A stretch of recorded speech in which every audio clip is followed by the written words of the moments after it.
And KOO Tigers, as a team, in 7 out of 10 games here at Worlds, they've banned Mordekaiser and Lulu. So even on blue side, they're very often banned the Mordekaiser, so no surprise so far.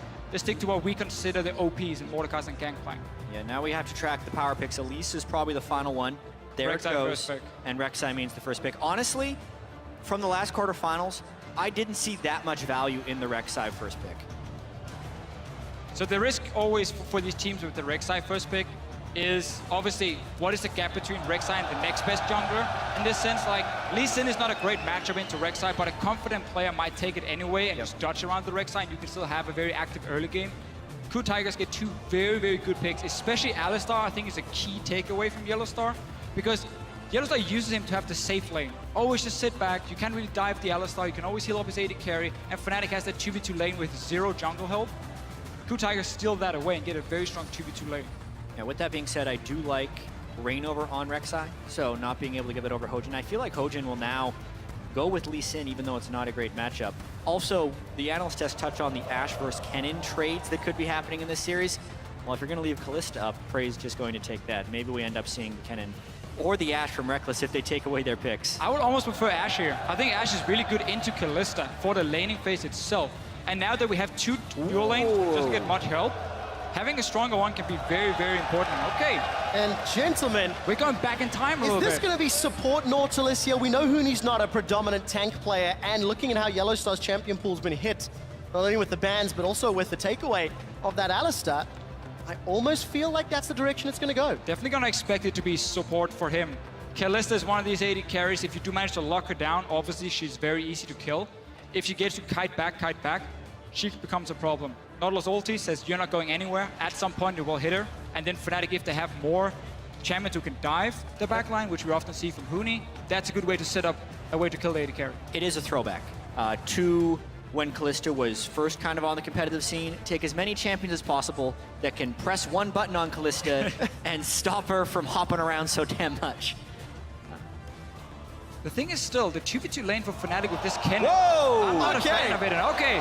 Ladies and gentlemen, we have 2 new champions. Zach has been locked in. Kobe was making jokes about the engage potential on his elastic slingshot. Well, Deficio, you're shaking your head. It's been buffed since Zingy was so dominant with it in the North American LCS, Deficio. I was sitting down and having a nice dinner with Kobe. And obviously, as always, we talk about the game. We talked about Zach. We were tracking Hojin's solo queue as well. There were Jungle Zach games. 5 days ago. There were Jungle Zach games on the solo queue accounts of the KOO Tigers. But the thing about this pick here now, early game, it's obviously not the greatest. You're not going to skirmish the Rek'Sai 1v1. You want to still scale up, get your Cinderhawk, get to level 6, and then your team fighting presence is fantastic. And then the ways you can gank as a Zac, it changes the whole warding pattern for a team, because it's no longer just warding the river. Zac will sit in his Raptor camp, like max rank E, and he'll just fly into the mid lane. Yeah, as far as Zac's best lane to gank, it actually is mid lane, because it violates the standard wards you would see in that mid lane.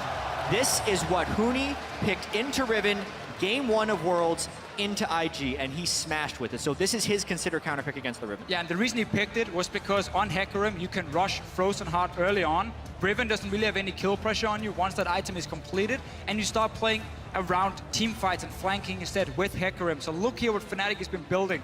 Nautilus is going to activate his ulti onto the Kalista, then Hecarim is going to fly in from the flank. That's 2 guys who will smack down Kalista. Very, very effective. And KOO Tigers, they don't care about wave play apparently in this game. If KOO fall behind, they're in so much trouble. Well, this is what you would call, what probably would call a fight comp.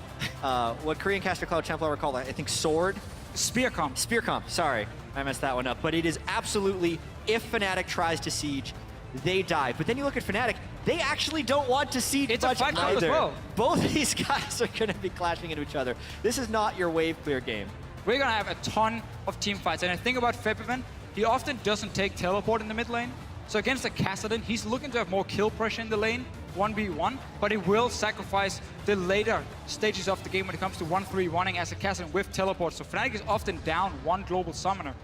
And if KOO Tigers can get towards that late game, that can be very key with this Kassadin. And this early game is going to be so important for both teams. If you can get ahead with a spear comp and stay ahead through fights, you can that's how you close this out. So for Reignover on this Rek'Sai, gonna have some work cut out for him. if he wants to go up and give either Huni or Febiven some advantage, which is what we've seen time and time again from Fnatic and Reignover's pathing. Yeah, this champ select as well, I feel like, was pretty heavy on the counter picks. Huni thinks Hecarim is a counter to Riven, and Kassadin actually is very good against LeBlanc. One of the champions that can actually beat him, her in lane, rather. And we're going to need to see how Kuro is going to handle it. Kassadin is locked in. Zach is locked in for the first time at the 2015 League of Legends World Championship. Guys, you know the deal. Jump on Twitter and vote for who you think will advance to Berlin for the chance to battle SKT. Hashtag Fnatic win or hashtag KOO win.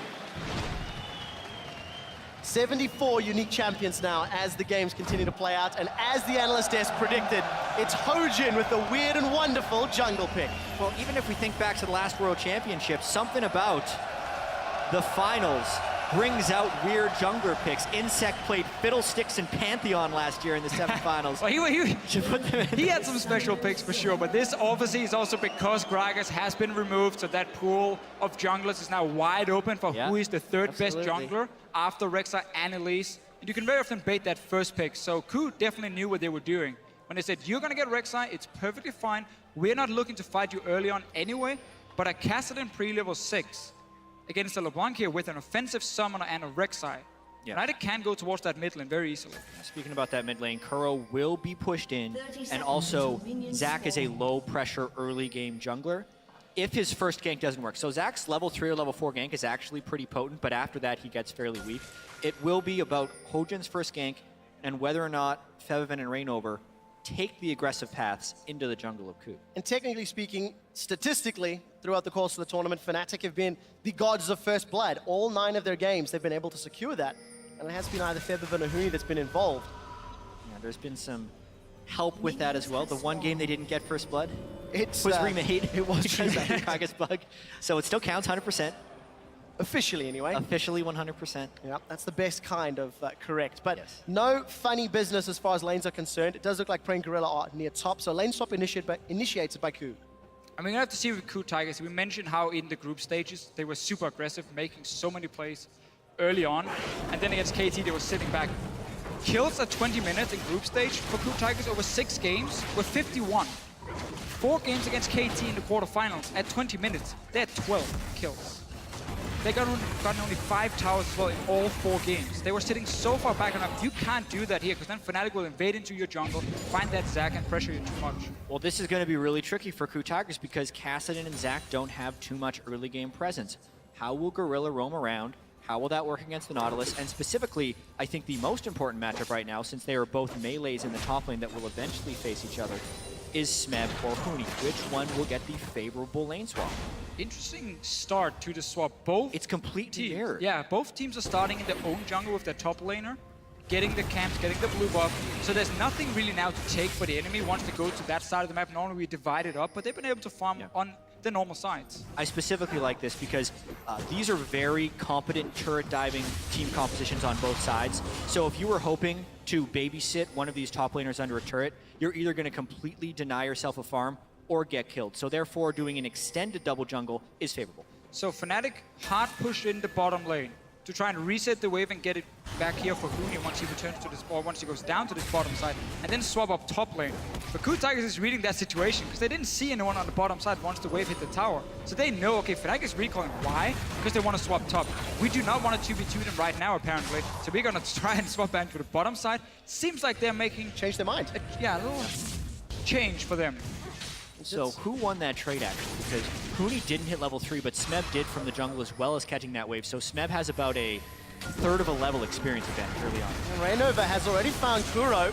Febiven's going to connect with the chains and get a good amount of damage down. That will give some control to Febiven, but still sustain on the side of Kuro. Well, it's what we talked about, how Fnatic can look to try and gank this mid lane early on. Didn't get a flash though. Kuro stood very, very far back. For Huni, he's not necessarily looking to out-trade Smeb.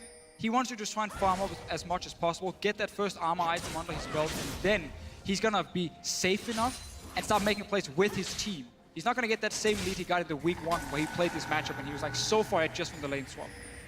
Reignover spending quite a bit of time in this mid lane. get to leave after that gank earlier. And Huni gonna get caught by all three procs of the Broken Wings.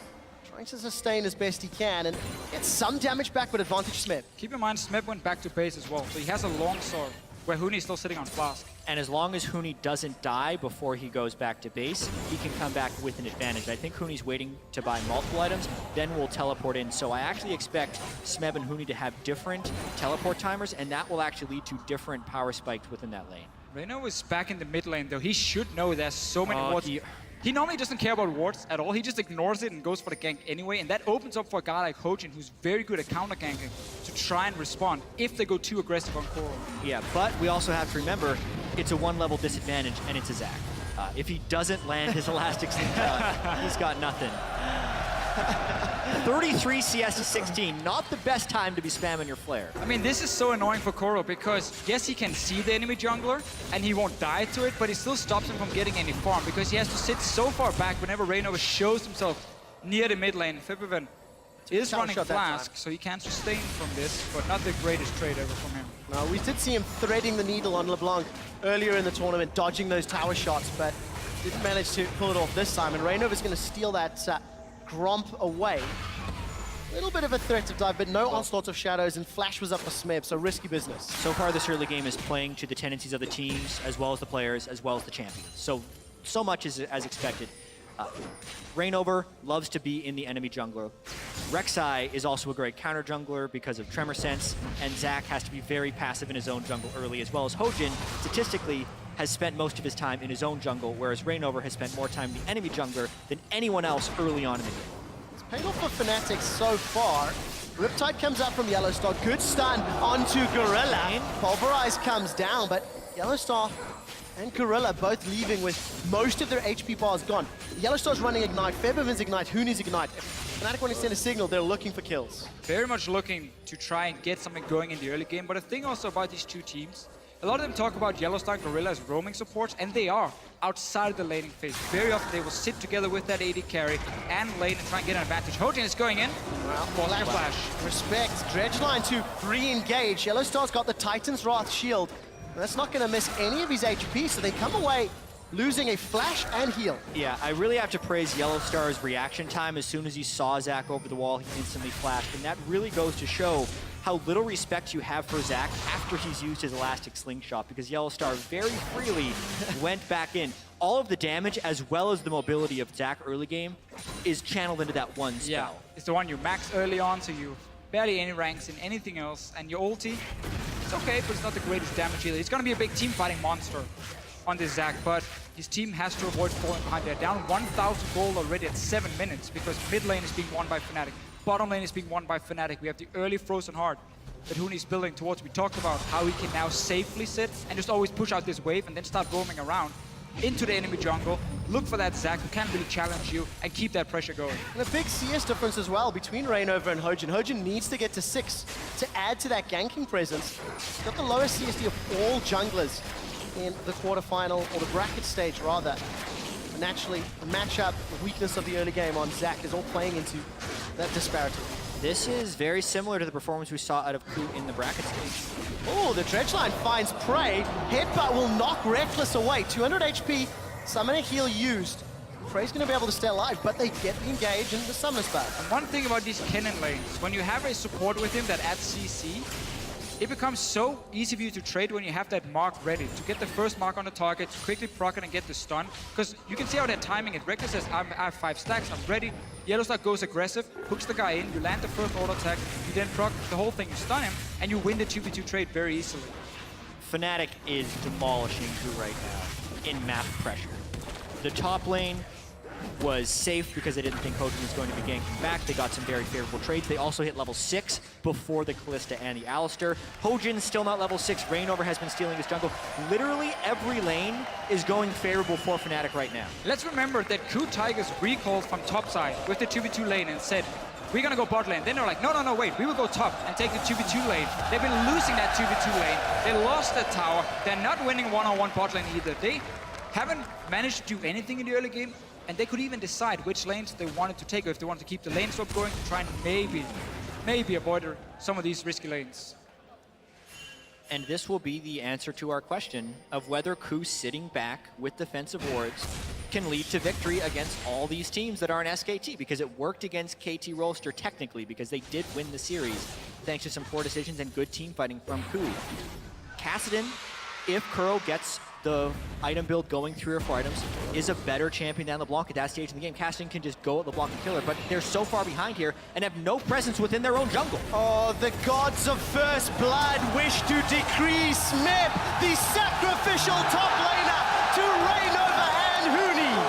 That is naturally what's going to happen. Smeb goes up to the turret without good defensive wards, no turret behind him, and that's exactly when Reignover is going to be there. Whether or not there are wards there, that is the play Reignover should make 90 times out of 100. And Smeb didn't even see it coming, which is perplexing to say the least. Again, it's also this Hecarim pick who can run Ignite in the lane, so he's very strong in the one-on-ones and the 2v2. So Reignover, even if Hojin is there to counter gank him, he doesn't care. You have no damage on the Zac, you have no power here. He's gonna win that 2v2, and then suddenly Fnatic can use that to snowball Smeb right now, and the rest of KOO Tigers, they need to step up their game, otherwise they will fall even further behind. It's a 1,500 gold difference, and that Frozen Heart's completed. Gentlemen, Fnatic like to teleport bottom, and they have it available. It's already being channeled from Huni. Yellowstar may get dropped low as Hojin gets knocked up in the air. First kill for KOO. Now Huni's looking to get one back. The slicing Maelstrom will not be enough. Double kill for Smeb's Riven. Onslaught of Shadow splits everyone from KOO away.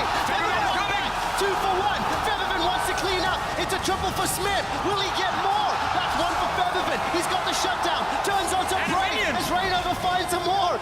Farming is the power. They trade 4 for 2 or 3. It was messy. It was an absolute bloodbath right there. 4 for 3. But the big thing we have to pay attention to is the kill distribution. Reignover got 4 of those kills, but Smeb got 3. So KOO Tigers at least get kills on the right target, but Fnatic, they were the ones reacting first with teleport for both teams. They come down here, Hojin pulls off a gank on the bottom side, no flash from Yellowstar, so he's returning to the lane, and we can see how everyone now is trying to move, but because Febiven is not running teleport, he has to move all the way down the river, so he jumps extremely late, and that's why KOO Tigers can get at least 3 kills on Smeb. Very important for them if they can start winning that 1v1. Huni landed a really huge ultimate there because he didn't actually have to use that when they killed Smeb. And I do have to credit KOO here for the way they retreated through the tribe rush. Otherwise, Febiven gets every single one of these kills. I thought Febiven was going to get a triple kill here, and it's actually really unfortunate for Fnatic that LeBlanc didn't get those early kills, and instead they went on to Reignover. Reignover will be a nearly unkillable tank for this game, but against Kalista, eventually Kalista can kill him. Right now, almost every single flash is down after that massive fight in the bottom lane. Yellowstar has his ready, didn't have it for the fight. Hojin as well didn't get to use it at all. So the following minutes, because Fnatic is having the map control, because Fnatic is dictating the laning phase, they should be able to use the fact that KOO is out of flashes to force fights. Use Reignover again, he's level 9 to level 7 of Hojin. 29, he has 30 now for Hojin only, he's getting nothing. Reignover needs to keep being aggressive. And he needs to keep up his efficiency and go pretty much wherever he wants. He currently has a 2,150 gold lead against Hojin. At 12.5 minutes, he is as far ahead as any jungler has been ahead so far at Worlds here.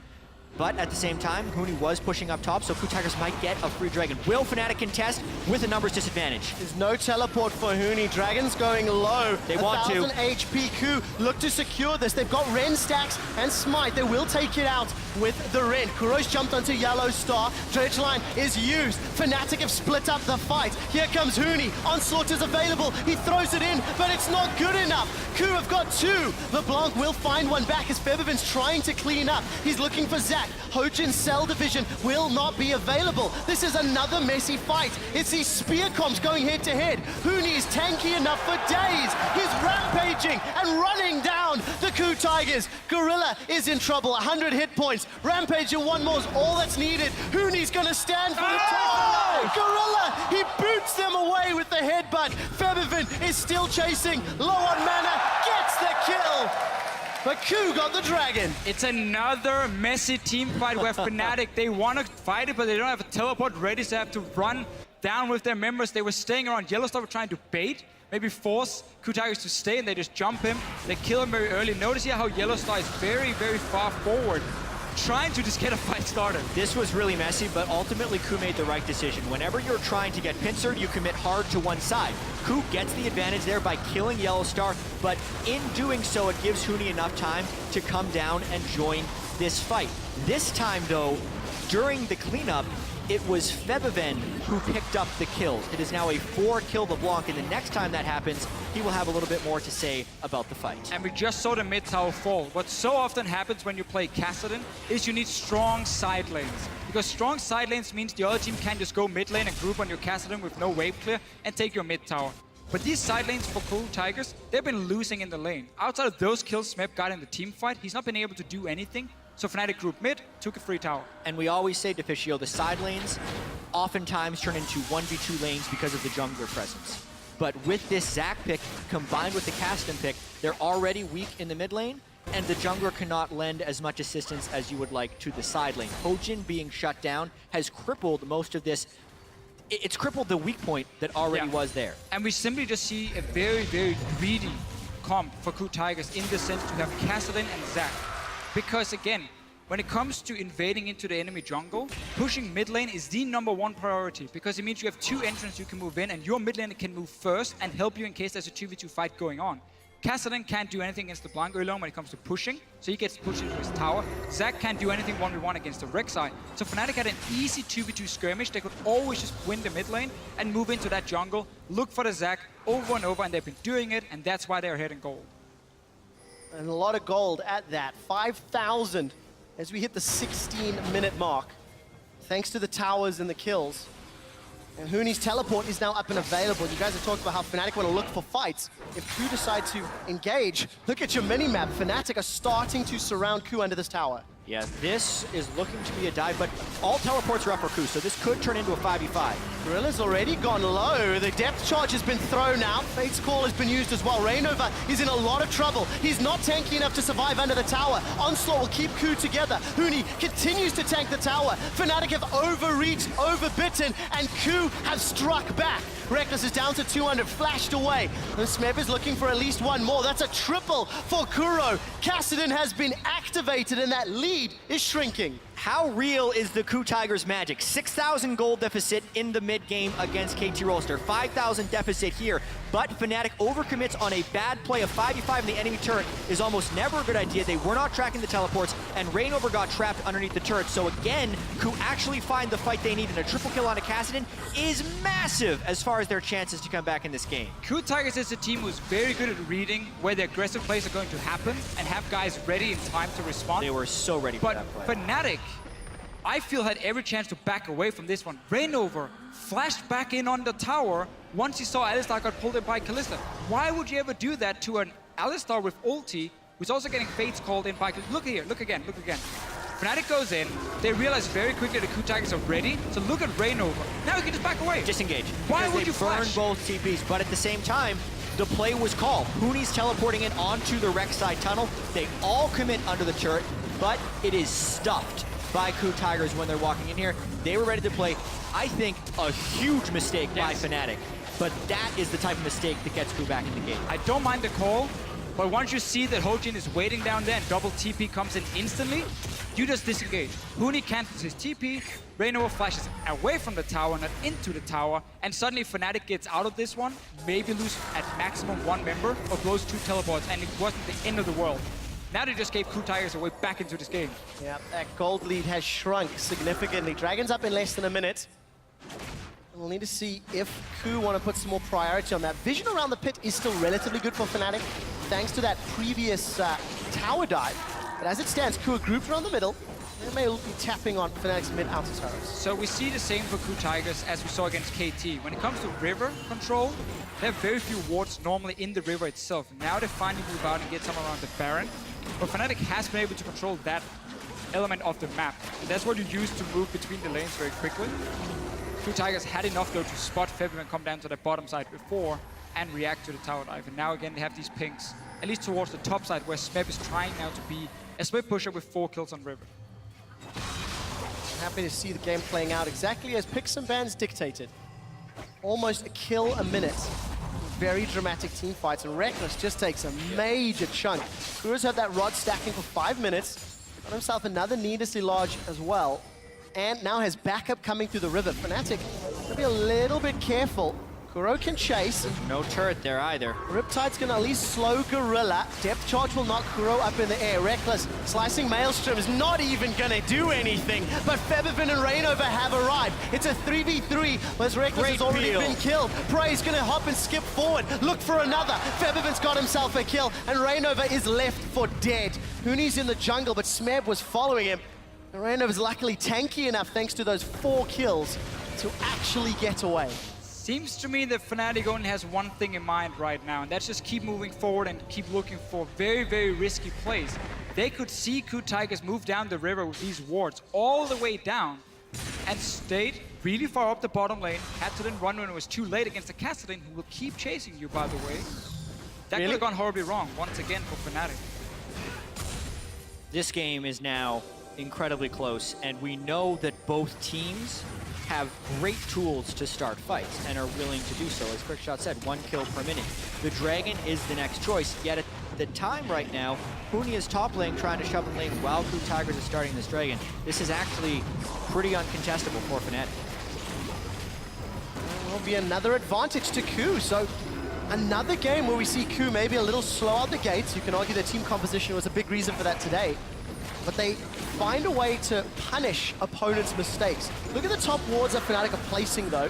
And you see how valuable these become in the next few minutes, because we know how Fnatic, and actually most European teams, like to play around those early Barons. Yesterday, Origin did it to SKT. And we just see the good and the bad about Fnatic and the way they like to play the game here at Worlds. With how aggressive they want to be constantly taking these fights, it's too much from time to time. They're not respecting what KOO Tigers can do as a defense, and that's why KOO Tigers, despite falling so far behind, again, are getting slowly but surely back in the game.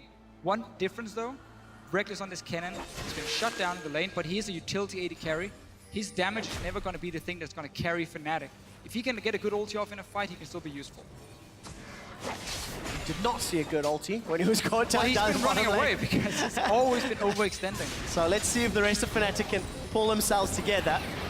Huni is going to take at least a hit or 2 there from Smeb. Spirit of Dread gives him some HP back. He's got that Frozen Art working towards a Trinity Force as well. And as we've mentioned, these teams are not particularly great at killing towers. So they're going to be looking for another engage, another fight. Summoner spells available basically across the board with the exception of Featherfin.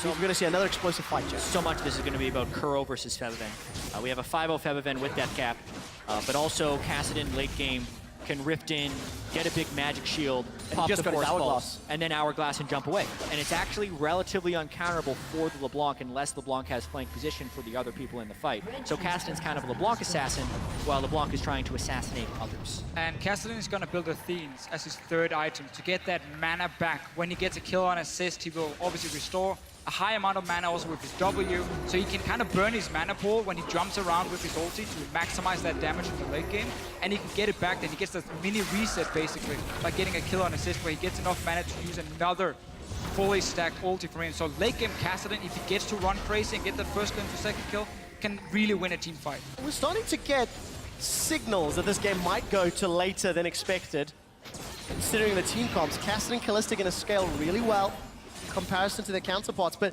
what about the 2 teams as wholes? Like, who do we prefer? Is this gold lead for Fnatic enough, considering their team comp? This gold lead definitely isn't that safe against the Kassadin on the other side, but it's still a substantial gold. KOO Tigers, with their low wave clear composition, risk being run over since the only thing they can do is fight you when you try to go for their turrets. But because their fight was actually successful, they have prolonged the game, so to speak, but they still haven't made the winning play. We're going to see 2 AD carries stick to the mid lane with the Hurricane. They are the best wave player, basically, when it comes to sitting back safely from range, not looking at the LeBlanc distortion on towards the mini-wave. She obviously wants to try and hide and create a pick for herself. So the 2 AD carries are going to sit and just push out mid lane, because now for Fnatic, the play is going to be around Baron. You want to start setting up this Baron here with pink wards. You want to try and bait KOO Tigers to walk straight into view, and you can get a flank with Huni to start a team fight and instantly try and kill one of these carries for the KOO Tigers. Got to be very careful, because if KOO have some vision, Hojin on that Zac will be able to engage from a long distance. Fnatic need extra deep wards to prevent a flyby or bounce in. Fnatic actually has the wrong split push matchups right now. Huni is set to split push against Smeb. and Febiven would want to be against KOO because you saw Huni had to heavily respect the casting. There's no way he can kill him, but the casting can absolutely poke Huni down. And that's the problem when Febiven doesn't run teleport, because you now are going to try and threaten Baron, so you need a TP on the bottom side. That can only be Huni, who's taking the one-on-one against the Kassadin. KOO Tigers can freely move Riven and Kassadin around the map and pick whatever matchup they want. So they're very happy right now, keeping like this. It's up to Fnatic then to set up the Baron and try and force a fight and get that flank in from Huni, but they're going to see him recall from the bottom side as well and be like, guys, home guard incoming, be careful. KOO is currently set up to force a response from Fnatic. At this current juncture, if they were able to continue to set Kassadin down, pick up as much farm as he wants against the Hecarim, he'll scale up until he gets his Athenes, maybe even some boots on top of that, hit 40% CDR on Kassadin and level 16, and have his Rift Walk up every 1.6 seconds. So they're completely okay with that. Meanwhile, Fnatic will have to force Baron to stop that, which sets up another opportunity for KOO Tigers that is favorable. And KOO Tigers knows everything that's going on. So what you see is Prey. It's a small thing, but he keeps always overextending almost in the mid lane to fast push this wave here to force Fnatic to always have a guy defending. Mid control is so key when it comes to setting up Baron. And there's always either Hojin or Gorilla just right behind him for security. He's there in case something happens. Allow Prey to keep pushing. But we might see a fight, and here's the flank. Well, we do. Huni's found Prey. Prey's gone. Hojin wants to bounce, but it's going to need to be away. Gorilla will get dropped as well, and Fnatic punish the overextension in the mid lane, and they've peeled back for Baron. Absolutely ideal from what Fnatic wanted there. They assassinate Prey without even needing Febiven. Now, Zach could do a flyover steal. That's one thing he can do, but it would have to be like he's channeling. Here he comes. Let's take a look. The elastic slingshot just to bounce away. Smeb has gone back in looking for Yellowstar. Will get stunned by Reckless. That's the third kill of this engage, but they have delayed and cancelled and stopped the Baron. So Fnatic in the end just get 3 kills. KOO used teleport from the bottom lane, but instant cancel. Realized we're not going to win this fight, so he had to run all the way up from this bottom side. And Fnatic in the end values playing it probably safe, not risking Hojin, jumping in, trying to get a smite steal, get that 1 kill away. You always gotta respect the Riven also stunning you in a Baron pit. Yeah, the Baron itself, I think, was well respected by Fnatic, not overly risky. KOO, man, I know warding over the wall is tough, but Rift Walk, otherwise... He's stacking it, he's stacking. He's stacking for the damage. Other than that, though, Fnatic found a really nice counter to KOO's play. They have the wall. They can run a pick composition. So instead of actually doing the Baron, while the split push is setting up, they got the damage onto Alistar, which actually pulled Prey up a little bit because he was wondering if he had to be in range to Fate's Call, and that exposed him to the teleport from Huni. So Fnatic played that really well. And something we mentioned earlier, how Fnatic keep Kennen in the mid lane, because he's the guy who, you know, you're fine showing Kennen. He can just keep pushing that mid wave. It doesn't matter, he's showing himself. Febin was the guy to push out top and then go into the shadows, disappear. You can always keep top lane under control when you're setting up for Baron, because it's the lane right next to Baron, obviously, so it's very easy to push it out. And that was just very smart setup by Fnatic, waiting for that one opportunity to get a flank for Huni. They did. It wasn't communicated by KOO. Maybe they were just too far out and couldn't react in time. But now there's no TP for Huni, and that's very important for him and the way Fnatic wants to engage. Luckily, on the side of KOO, no TPs there either, so the map play is going to get reduced over the next few minutes. As far as Fnatic are concerned, though, it's all about that Baron. As we continue to see, there's some deep vision again in the jungle. Let's see if they can pull KOO towards them. The Baron is how Fnatic has gained most of their advantages against EDG to an absurd extent. Actually, they had a total goal differential of 35,000 against EDG. 29,000 of that was during the Baron power plays. But in this particular juncture, 28 minutes in, Dragon is actually more important and easier. So they're moving towards that side of the map. You can see KOO is respecting it in turn. Yeah, Fnatic have not got their hands on a single Dragon yet, so that buff will be quite powerful, and denying the movement speed from KOO's team fight is also going to be very impactful. Fnatic needs to be careful now, though, because KOO just pushed up the bottom lane, and Huni's showing himself. Poor timing around Dragon. Yeah, they know where he is. That means KOO can start this Dragon, and the rest of Fnatic, if they push up towards this mid lane, they Huni can has get no collapsed TP. on. Yeah, Huni has no TP right here, so I really question that decision from Fnatic. They had the advantage. They should have actually been bullying into the Dragon area and forcing KOO to fight them, because Dragon doesn't hit as hard as Baron. So at this stage in the game, you can actually force the Dragon and force KOO to come and fight them, in which case they get the cataclysmic team fight they've been looking for. Instead, they just allow KOO a Dragon for pretty much nothing. Traditionally, though, European LCS teams maybe to an extent NA LCS teams as well, do not fight around those third or oftentimes fourth dragons. It's waiting until the very last moment and then trying to interrupt it. I agree. Most of that, though, is when you have a deficit. Wow! Kuro does get chunked out. Rainova is just in the wrong place at the wrong time. Fnatic do not find a kill, and Rainova reading from the amazing style of top lane inner turret. I was about to say, Inner turrets are really dangerous. I saw a Rek'Sai do exactly this yesterday as well, where you're just like, oh, I guess I'm just gonna walk through this tower, it doesn't matter. And instantly you get just jumped on and your team can't help you, really. Rainova has made some good plays in the early game. He often makes a lot of good plays in the early game, but one of the reasons he got the name Game Over in Korea was because once he had all these fantastic early game plays, around 20-25 minutes, he would kind of be too aggressive and just keep trying to force fights and keep trying to set up dives, and he would overextend. Hojin might do the same now, though. Oh, Hojin, look at his passive pop. That's the cell division. Fnatic are not together, though. They're waiting for Yellowstar to get up. Huni and Rainova trying to buy time. They've killed themselves. They're zapped, and they're looking for more. Prey is on the retreat. He's got the life steal, though, and with Reckless down, Smeb is going huge. Yellowstar is late to the party. It's a triple kill for Smeb. Kuro jumps over the wall, looking for Febiven and will not find him. 4 for 1 to KOO Tigers. This is going to be Baron for the KOO Tigers. Now, I was about to say before that fight how deceptive this gold lead actually is for Fnatic. Rainover is on a poor scaling Rek'Sai, full tank build, and was 4,000 of the 6,000 gold advantage for Fnatic. Not to mention, KOO Tigers had 3 dragons to 0, so the 6% attack damage and ability power was all in the side of KOO Tigers. All of that together means the game is actually pretty damn even before you take in the scaling of the champions. They killed the weakest member before this fight, and he really hasn't done much, but they burned a lot of cooldowns to do so. Plus, they didn't have their whole team here when they go in to kill the Blob. Yeah, look at Huni's ulti to try and get that last hit on the Zac. It's when he only gets Gorilla after. So the carries right now has been untouched until Prey takes this damage, but he can flash out. Now Kassadin is still alive. He has that Athene to get the mana back whenever he can just jump in and get a kill. And the Riven, of course, jumping in. And also, 1 exhaust is greater than 3 ignites 35 minutes into the game. We see the use of the exhaust right there.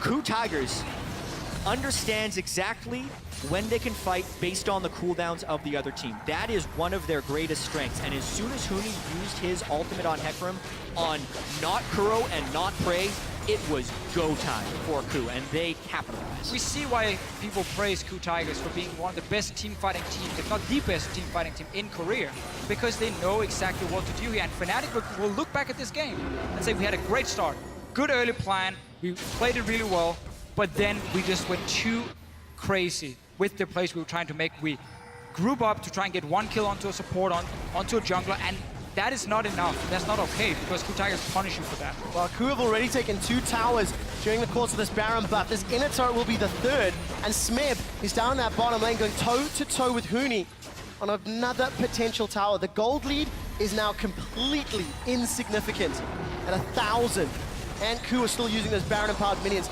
Is this going to be the 4th tower in a row here, just falling over like dominoes? I mean, as far as efficiency of champions plus items as well as dragon bonuses, KOO, I'd give them a pretty big gold lead right here. And we know because of these team compositions, they're fight comps. Fnatic, they only stop these turrets going down if they fight. And if they lose a fight, as they've lost the last 3 or 4 fights, the game is over. So pressure on Febiven to pull the magic out of his hat. He did it against AHQ in a similar situation after Fnatic had given up the early lead that they had generated. And one big team fight can still swing this either way. But who will Fnatic focus? QSS on Kalista, and Kalista's not even the important member for KOO Tigers now. Kassadin and Riven are dealing the majority of the damage in these big team fights. You most likely have to just try and take down Smeb. If he goes a little bit too far forward, you jump him instantly and you try and burst him. He's the only guy who can't really defend himself. He has no defensive items, only the shield from the Bloodthirster. He might be the only guy you can just completely one-shot. So let's see if Fnatic agree. Hojin charging up that elastic slingshot, threatening the dive. Fnatic scatter to minimize the risk. Tower loses 50% of its hit points, and KOO push up to the middle lane. Smeb and Gorilla, both melee, they're underneath. Again, Hojin charges and cancels, backs away. He's got himself some MR, and Febiven unable to find those 2 chains. Hojin walks out. This game is very heavily looking in the favor of KOO Tigers, and it it is kind of answering a lot of our questions before this tournament. Does KOO Tigers have weaknesses? Yes. Their early game has been giving up so much against these better teams, but they're still able to turn it around. It's not to say that their early game is the right plan. I still think there are several flaws in the way they play the early game, but time and again, they are able to find the windows with massive goal discrepancies and turn these games around. But the KOO Tigers faced teams like CLG and the Flash Wolves and so on in Group A. They didn't feel like they had to wait for late game to win games. They could challenge them in the laning phase in the early game and had super bloody games. When they face KT and Fnatic, they very clearly respect what they can do in the early game, so they take the more consistent, passive style at first and wait for late game where they want to try and punish them. I think the game is right here. It depends on how well KOO can flank. Yellowstar already got out of position. Yellowstar's going to get dropped here. The rest of Fnatic are simply not nearby. And Yellowstar got his ultimate off, and that was it. Now Smeb, he's looking to flank both Rekkles and Reignover. Rekkles has been able to flash over the walls, being chased down. The Wind Slash will deal enough damage to allow Kuro to kill him. A flash forward into the key strike will allow the stun to connect on Huni, and Huni's now in trouble. Smeb looks for Reignover. All of a sudden, Fnatic are coming apart at the seams, and KOO say, screw the dragon, we'll take the base instead. 30-second death time as they've got themselves one inhibitor already, and will peel backwards, holding the gold lead now. Most likely a dragon on the exit as well. Definitely gonna get a dragon as well. Huni safe teleport as soon as they realized Yellowstar were completely caught out of basically nowhere. Great play by KOO once again. And a mistake from Fnatic. And this is also why teams pick Cassidy. So much of Kassadin that we've seen at Worlds has been run over in the early game, hasn't been able to keep up. But Kassadin in this game should have been run over in the early game. Yep. They were so far down. Reno had 4 kills on this Rek'Sai. He had done almost everything correct in the early game. They were pushing every single lane. And then the team goes down to that bottom lane and says, hey, let's 5-on-5 dive at like 17 minutes. Even though we had a chance to run away, they went for it. That was the first big fight KOO Tigers won.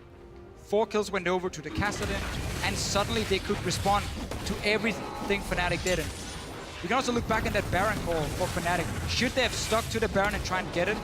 Or was it the right call to peel away and get that 1 kill on Smeb and say that was about it, we want to play it safe? Or even the third dragon when Fnatic had a large lead and could have forced KOO Tigers into a fight. But now, Reignover, but he is a long ways, and there is no escape. No, you're not going to get away from Kassadin. Febiven will get in range to at least watch his teammate become game overed. And Prey is helping.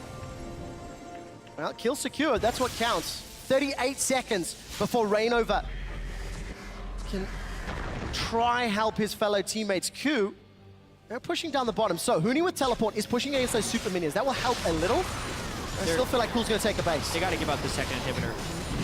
Love when Zach runs in. Sometimes the animation doesn't quite work with Zach. I like this one more. And he runs. It's very fun. Baron up in 15 seconds. Reignover does have a tunnel up behind where KOO is, and that is what Smeb is going to destroy right now, I think. So by Reignover taking that red buff, he got 3 wards placed behind that KOO Tigers might not expect to be there because they just randomly found Reignover.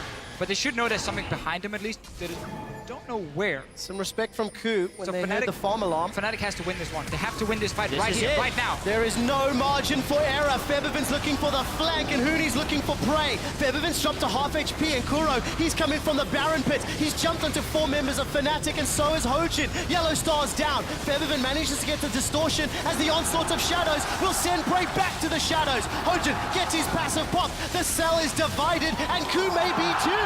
That's a double kill for Huni. Stop the TP. Pink blobs will get squashed, and Fnatic, they start the Baron. Rekkles is on it. Have Fnatic done it? Wow, what a bold fight there by Fnatic.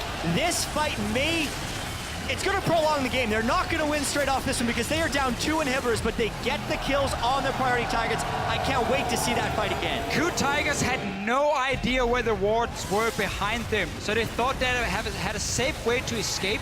Moving towards that top side, Huni shows up instantly, and the big fight is on. It took such a long time for KOO Tigers to kill anyone in that fight.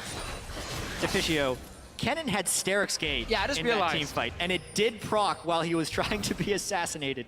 The ultimate evolution of AD carry builds here at Worlds. But this game is still so interesting. That fight, Febiven had to try so hard not to get assassinated by Kuro, but the cast in LeBlanc was a sideshow to the focus on to Prey. Not to mention, Smeb was pushing a wave, so he was incredibly late to this fight. Look, Smeb has to use a lot of his burst onto Yellow Star. So that basically wins the fight for Fnatic, that Smeb is so busy on the top side, because what Kuro did was he jumped in and he instant popped Hourglass. So his damage obviously went down. He couldn't do anything while sitting there and had to jump out of the fight as well. Normally you want Kassadin and Riven to dive together. So when Kassadin deals the damage, he pops Hourglass. Riven is there to follow up with her stun and her damage until Kassadin is back out of that Hourglass. But because they were split up, went wrong. And Huni now, oh, you're farming very far out. He also doesn't have mana to use many spells. Whew. KOO, if they chased, may have been surrounded. Fnatic have got themselves a squad in the river.